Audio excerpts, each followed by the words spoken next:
कह रहे थे कि ओसिया के अंदर ट्रांसफार्मर उतारे जा रहे हैं। क्या हाल ओसिया में, वो आके धरने क्यों नहीं देते, बैठते क्यों नहीं है? तो भाई ये वही नेता हैं जो ओसिया में आके कह रहे थे कि मैं दिव्या को हराऊंगा, मैं दिव्या को हराऊंगा। तो आज अगर ट्रांसफार्मर उतर रहे हैं और आज अगर ओसिया की जनता प्रताड़ित है तो वो आपके निर्णय से प्रताड़ित है, क्योंकि अगर मैं विधायक होती तो ओसिया का ये मंजर नहीं होता। लेकिन मैं इससे ज्यादा कुछ कहना नहीं चाहती, इसलिए कि जंग के भी उसूल हुआ करते हैं। बच्चों पे, औरतों पे और सूर्यास्त के बाद प्रहार नहीं किए जाते। राजनीति में भी कायदे होते हैं, और वो व्यक्ति जो अभेद्य किला खिवसर का, जिसकी ईंट ईंट ढह गई हो, तो मुझे लगता नहीं कि राजनीति के पायदान के ऊपर एक परास्त व्यक्ति पर हमला करना मेरी नैतिकता के ऊपर सही होगा। लेकिन मैं फिर भी इस मंच से कहती हूं कि मैं महिला होने का औजार नहीं बनाऊंगी, मैं इसे अपनी मजबूरी नहीं बता रही।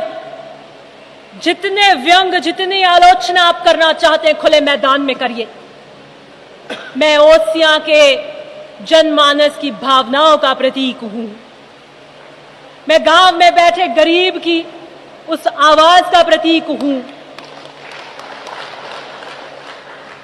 मैं गांव में बैठे वो किसान की झुर्रियों का प्रतीक हूं, जो आकाश की तरफ टकटकी लगाकर देखता है कि बारिश होगी तो मैंने धरती का सीना जिसको खोदा है, वो खेत जिसे मैं मंदिर कहता हूं, उसे फल आएगा, उसकी उपज का सही दाम मिलेगा। मैं उस किसान वर्ग की बेटी हूं, और मैं गर्व से कहती हूं कि मैं महिपाल मदेरना की बेटी हूं। और जहां तक कांग्रेस की बात आएगी तो मैं वो मिट्टी हूं जो हर जहर पीने को तैयार हूं। मैं कांग्रेस विरासत में लेकर आई हूं। मेरे दादाजी ने कांग्रेस पे टिकट पे चुनाव लड़ा,